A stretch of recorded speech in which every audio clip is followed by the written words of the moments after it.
You guys ready? Let's hike. Go. Hike. Hike. Hike. Go. Mystic, hike.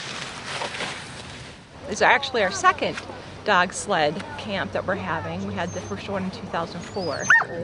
They get a chance to learn about the differences and similarities between wolves, and they meet some of the wolves on our trail here at the Minnesota Zoo.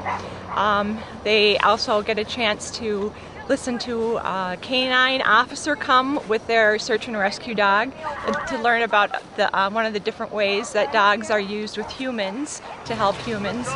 And the big culmination of the camp is they actually they hooked each other up today, pretended that they were actually dogs that were going to be mushed, and they went around part of the zoo and learned the commands that they need to give the dogs so that the dogs do what they go where they need to go. People always stop me on the side of the road or trail and say, is that as cool as it looks? I'm like, it's even better. It's just so wonderful being out there in the snow and the wind and the winter and being out there with your dogs, your best friends. They're working hard for you. You're taking care of them. It's great. A lot of people think that, oh, don't you have to have a lot of dogs to do that? And, I just own 2 dogs. I borrow others, and we just put together a team each winter, and we just have a blast out there. What's the minimum number of dogs you can have to pull the sled? 2 is probably your bare minimum. You can see people certainly run far more than that. People do other things besides pulling the sled. They'll do ski drawing, which is pulling people on cross-country skis. You do 1 dog, 2 dogs for that as well.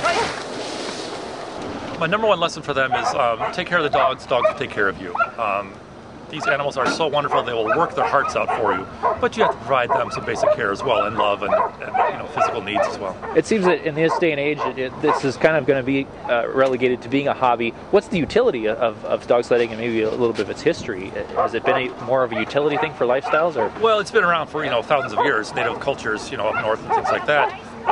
You find some of it in use still in Canada, I think, and just people running trap lines like that. It's not a major industry, certainly by any means. People who do it certainly would have other options for locating or transporting themselves from one place to another, but it's so much more fun with the dogs. And there are certain places that the dogs can go that snow machines can't. So.